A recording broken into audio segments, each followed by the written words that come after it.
त्वमेव लोकशङ्करं नमामि शङ्करं गुरुं नमामि शङ्करं गुरुं नमामि शङ्करं गुरुं।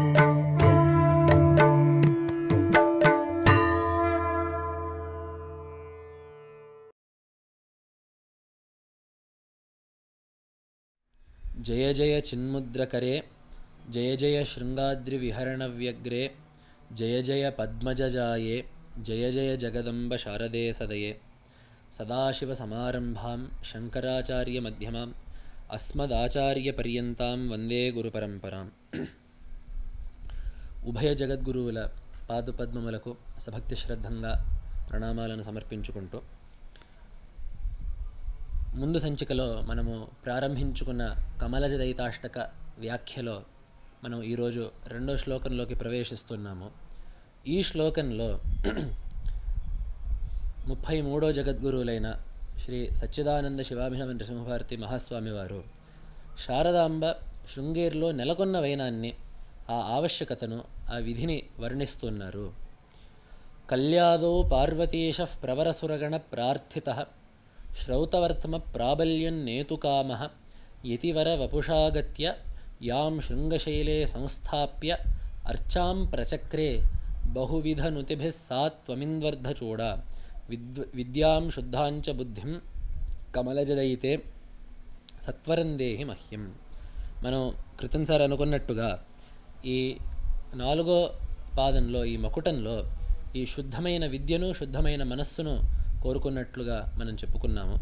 ఇక్కడ ఏమిటంటే సాత్వం, అట్లాంటి నువ్వు ఈ విద్యను, శుద్ధమైన బుద్ధిని నాకు ఇవ్వాలి అని చెప్పి కోరుకుంటున్నారు.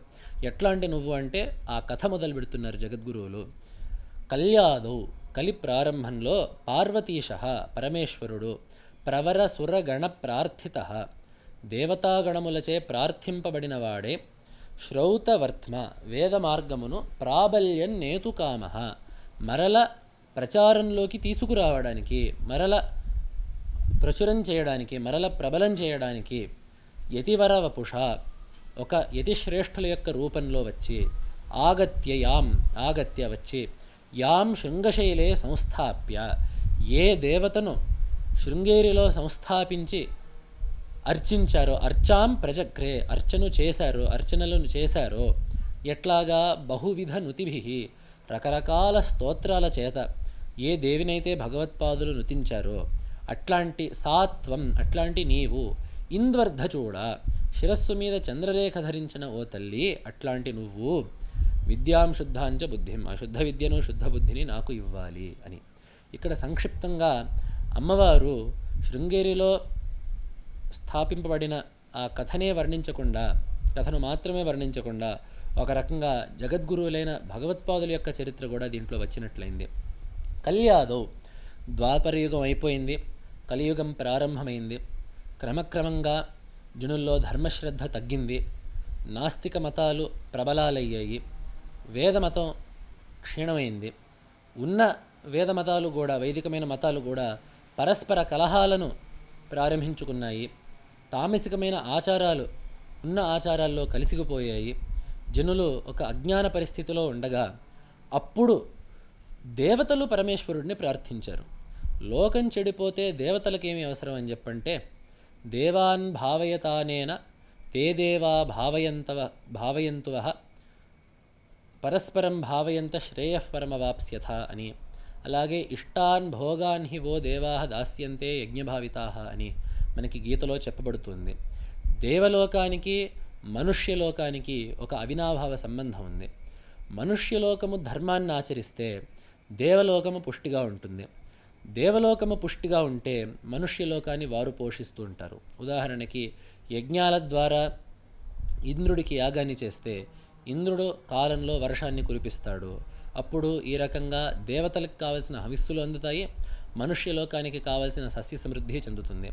అదేవిధంగా మానవులు ఈ భూదేవిని ధార్మికంగా చూసుకున్నట్లయితే, ఈ భూమిలో ఉండే ప్రజలను సక్రమంగా ధర్మంగా పాలించుకున్నట్లయితే అప్పుడు ఈ భూదేవి మనల్ని అనుగ్రహిస్తుంది. ఈ విధంగా ప్రకృతికి, దేవతాశక్తులకు ధార్మికమైన ఆచరణకి ఒక పరస్పర శ్రేయస్ సంబంధం ఒకటి ఉంది.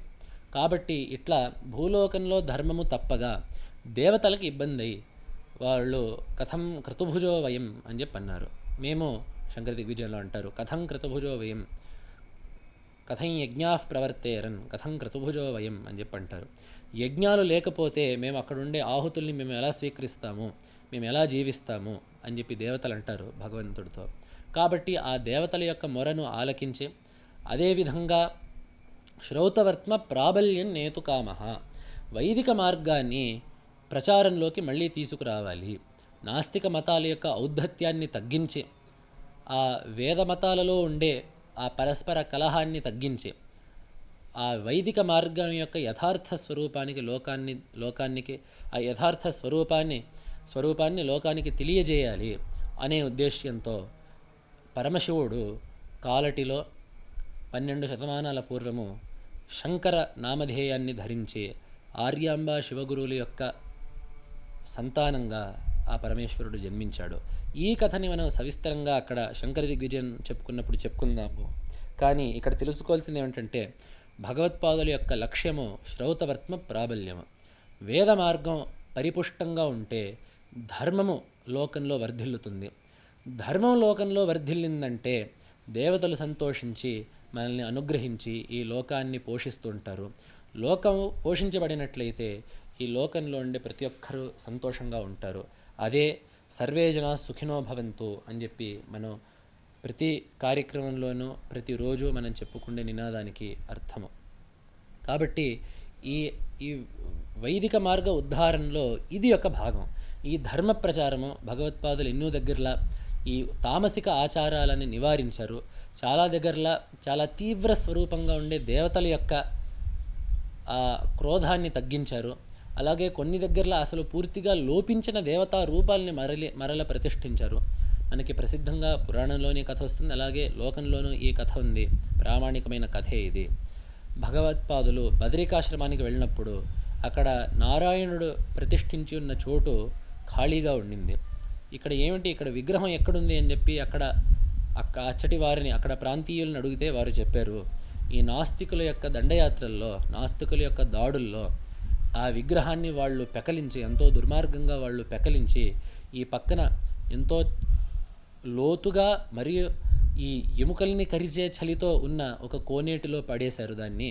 కాబట్టి మేము మళ్ళీ ఆ భగవద్ విగ్రహాన్ని మేము మళ్ళీ తీయలేకపోయాము, ఆ లోటు అలానే ఉండిపోయిందని చెప్పంటే అప్పుడు భగవత్పాదులు వెంటనే వారు యోగమూర్తులుగా యోగ శరీరంతో కూడుకున్నవారు కాబట్టి ఆ చలిని లెక్క చేయకుండా ఎంత లోతైనా సరే ఆ కొలనులో వెంటనే దిగి ఆ అడుగున ఉన్న ఆ విగ్రహాన్ని మళ్ళీ బయటికి తీసి ఆ బదరికాశ్రమంలో నారాయణుడిని మళ్ళీ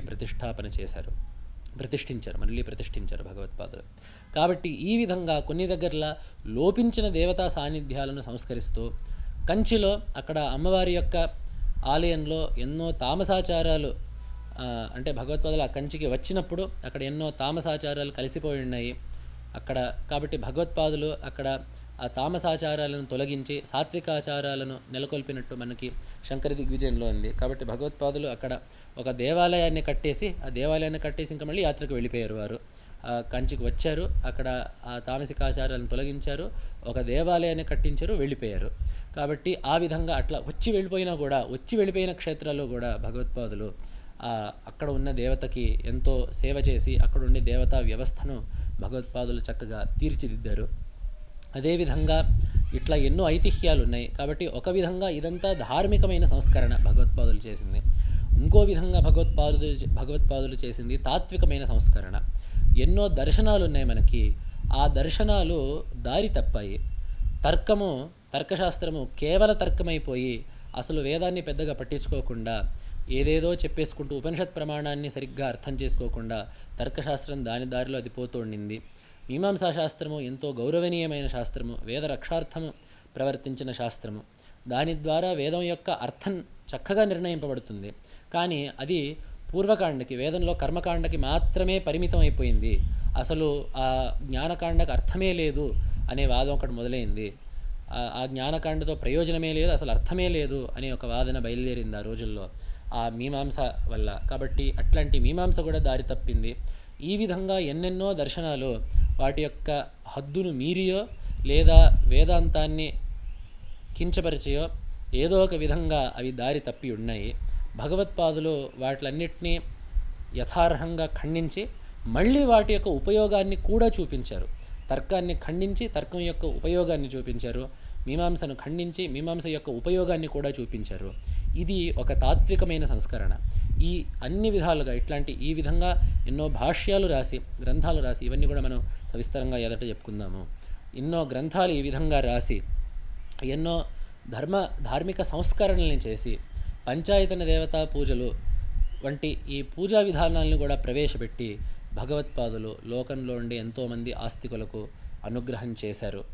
ఈ విధంగా భగవత్పాదులు లోకానుగ్రహం చేసి ఆ యాత్ర చేస్తూ చేస్తూ ఆ శృంగగిరికి వచ్చారు. మనం చెప్పుకున్నట్లుగా ఈ శృంగగిరిలో ఆ పాము చేత కప్పబడిన పాము చేత పాము పడగ నీడలో సుఖంగా కూర్చున్న ఆ కప్పను చూసి ఇది ఒక గొప్ప మహర్షి యొక్క తపస్థలము కాబట్టి ఇక్కడ ఒక పీఠాన్ని నెలకొల్పాలని చెప్పి ఆ పీఠాన్ని నెలకొల్పి, అదేవిధంగా బ్రహ్మ విద్యను సర్వకాలములకు పరిపాలించడానికి ఈ పీఠంలో ఒక అవిచ్ఛిన్నమైన గురు పరంపరని, అలాగే బ్రహ్మ విద్య యొక్క దేవత అయిన శారదా అమ్మవారిని కూడా ఇక్కడ ప్రతిష్ఠించాలని చెప్పి సంకల్పించి, అప్పుడు ఇక్కడ మనం అనుకున్నట్లుగా వారి స్వహస్తాలతో ఒక శ్రీచక్రాన్ని ఉల్లేఖన చేసి వారు ప్రతిష్ఠాపించారు. ప్రతిష్టలు రెండు విధాలుగా జరుగుతూ ఉంటాయి. ఒకటి మహాపురుషులు సిద్ధపురుషులు చేసే, ఒకటి మనకి లోకంలో కనపడే ప్రతిష్టలు. దానికే మనం ఆ కింద ముందు ఆ దేవత జపం చేసి, అలాగే ఆ దేవతను పెట్టే చోటు ఒక యంత్రాన్ని పెట్టి దాని కింద నవధాన్యాలు నవరత్నాలు కొంత సువర్ణం మొదలైన నిక్షేపాల నుంచి ఆ మీద దేవతా విగ్రహాన్ని పెట్టి, అదేవిధంగా కళావాహన చేసి, అలాగే ఈ ధాన్యావాసాలు జలాధివాసాలు ఈ అధివాసాలన్నీ ధాన్యాధివాసం ఈ అధివాసాలన్నీ చేయించి, అలాగే చివరి రోజున ఆ నేత్రోన్మీలనం చేసి ఈ ప్రక్రియ అంతా ఒకటి ఉంది. ఇది ఒక ప్రక్రియ. అలాగే సిద్ధపురుషులు అంతలా బాగా మంత్రసిద్ధి కలిగిన వాళ్ళు చేసే దేవతా ప్రతిష్ఠ కొద్దిగా వేరేగా ఉంటుంది. వాళ్ళు ఈ క్రియ అంతా చేయక్కర్లేదు. ఈ క్రియ ఎందుకు అంటే అక్కడ దేవతా సాన్నిధ్యాన్ని సరి అయిన విధానంలో రప్పించడానికి. మంత్రసిద్ధి పొందిన వాళ్ళు, దేవతా సాక్షాత్కారాన్ని పొందిన వాళ్ళకి ఇదంతా అవసరం లేదు. వాళ్ళు దేవతని పిలిచి ఆ మంత్రశక్తితో ఆ యంత్రంలో బంధిస్తే ఆ దేవత అక్కడే ఉంటుంది. భగవత్పాదులు చేసింది అటువంటి ప్రతిష్ఠ అనే విషయాన్ని ఒక్కసారి సన్నిధానం వారు మనతో చెప్పారు. ఒకసారి నేనే సన్నిధానం వారిని నేను అడిగాను, ఇక్కడ ఒక కావ్యం రాస్తున్నాము, ఈ కావ్యంలో భగవత్పాదులు చేసిన శారదా ప్రతిష్టని ఎలా వర్ణించాలి, ఈ ఒక్కొక్క ఘట్టాన్ని చెప్పుకుంటూ వెళ్ళాలా, ఒక్కొక్క క్రియను చెప్పుకుంటూ వెళ్ళాలా అని చెప్పి ఒక పద్యాన్ని వ్రాసి వారికి చూపించినప్పుడు వారు చెప్పిన మాట, ఇది లోకంలో మనమందరం చేసేటప్పుడు లౌకికంగా సరిపోవడానికి, ఏ పొరపాట్లు లేకుండా ఉండడానికి, ఎటువంటి హెచ్చుతగ్గులు లేకుండా ఉండడానికి, కరాఖండిగా ఉండడానికి మనం లోకంలో చేసే పద్ధతి అది. వారు మహాపురుషులు, వారు మంత్రశాస్త్ర స్వరూపులు, వారు సకల మంత్రాల యొక్క సిద్ధిని పొందినవారు కాబట్టి వారికి అట్లాంటి అవసరాలు ఉండవు. వారు నేరుగా అమ్మవారిని పిలిచి ఆ మంత్రంతో ఆ అమ్మవారిని ఆకర్షించి ఆ మంత్రశక్తి ద్వారా నేరుగా అమ్మవారి కళలను ఆ విగ్రహంలోకి ఆవాహన చేసి ఆ యంత్రంపై నిలిపారు. వారికి అంతకంటే వేరే అవసరం లేదు ఆ దేవతా సాన్నిధ్యాన్ని అక్కడే నిబద్ధం చేయడానికి అని ఒకసారి జగద్గురు శ్రీ సన్నిధానం వారు నాతో చెప్పారు. కాబట్టి అట్లాంటి విధంగా అమ్మవారిని ప్రతిష్టాపన చేశారు. అట్లాంటి అమ్మవారు నేటికి సాత్వం ఇంద్వర్ధ చూడ అని చెప్పి ఇంకో విశేషణం వేశారు అక్కడ జగద్గురువులు. ఇంద్వర్ధ చూడ, అమ్మవారికి తల మీద చంద్రరేఖ ఒకటి ఉంటుంది. ఈ చంద్రరేఖ ఎన్నో విషయాలకి సంకేతం. అసలు ముందు చంద్రుడు అనేవాడు కాలానికి సంకేతం. మనం దక్షిణ దేశంలో ముఖ్యంగా, అలాగే కృత్స్నమైన భారతదేశంలో కూడా, అలాగే ప్రత్యేకించి దక్షిణ దేశంలో మనం చాంద్రమాన సంవత్సరాన్ని పాటిస్తుంటాము. చాంద్రమానమైన కాల గణనాన్ని చేస్తుంటాము.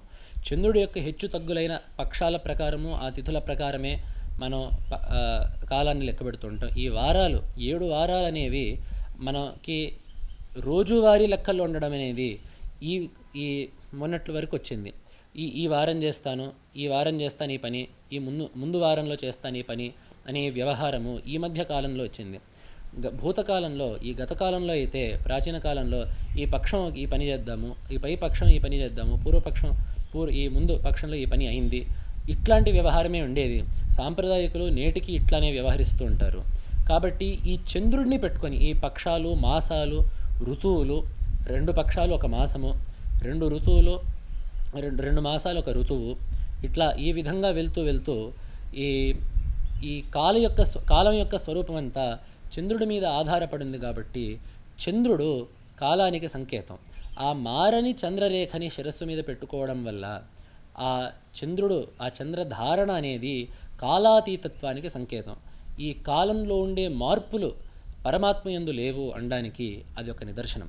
ఎలాగైతే కాలస్వరూపుడైన చంద్రుడు పరమేశ్వరుడి శిరస్సు మీద ఉండేసరికి హెచ్చుతగ్గు లేకుండా పోయాడో, అదేవిధంగా పరమాత్మ కూడా ఆ కాలాన్ని నిలిపి ఆ కాలానికి అతీతంగా ఉంటాడు అని చెప్పడమే పరమేశ్వరుడైనా లేదా ఇక్కడ అమ్మవారైనా కూడా ఆ శిరస్సు మీద చంద్రుడిని ధరించడము. అదేవిధంగా చంద్రుడు అమృతత్వానికి సంకేతం. చంద్రుడిని అమృతకరుడు, సుధాకరుడు అని చెప్పి అంటారు. చంద్రుడు అమృతమయమైన స్వరూపం కలిగినవాడు. అమృతం అనేది ఆనందానికి అర్థం, అలాగే నిత్యత్వానికి అర్థం. నిత్యమైన ఆనందము అమృత శబ్దం చేత చెప్పబడుతూ ఉంటుంది. కాబట్టి అమ్మవారు శిరస్సు మీద అట్లాంటి అమృతకరుడిని పెట్టుకోవడం వల్ల భక్తులందరికీ ముందు అసలు చంద్రుడు ఆనందాన్ని కలిగిస్తాడు. జగదాహ్లాదక చంద్ర అని. చంద్రుడు లోకానికి ఎంతో ఆనందాన్ని కలిగిస్తాడు. కాబట్టి ముందు అమ్మవారు కూడా అదేవిధంగా భక్తులందరికీ ఆనందాన్ని కలిగిస్తుంది. మనం చెప్పుకున్నట్లుగా నిత్యమైన ఆనందాన్ని కలిగిస్తుంది. కాబట్టి ఈ అర్థాలన్నీ ఇంద్వర్ధ చూడ, చంద్రరేఖను చూడ, ఈ మౌళిభూషగా ధరించిన తల్లి అనే ఈ విశేషణంలో ఇమిడబడింది. అట్లాంటి తల్లిని జగద్గురువులు శుద్ధమైన విద్యను ఇమ్మని చెప్పి కోరారు. ఆ తల్లిని మనం కూడా అదేవిధంగా ఆ ఆత్మజ్ఞానాన్ని, చిత్తశుద్ధిని ప్రసాదించమని చెప్పి మనమందరం కూడా ఆ దేవిని ప్రార్థిద్దాము. ఆ పై శ్లోకంలో ఉండే విశేషాలని మనం వచ్చే సంచికలో తెలుసుకుందాము. నమః శంకరాయ. నమామి శంకరం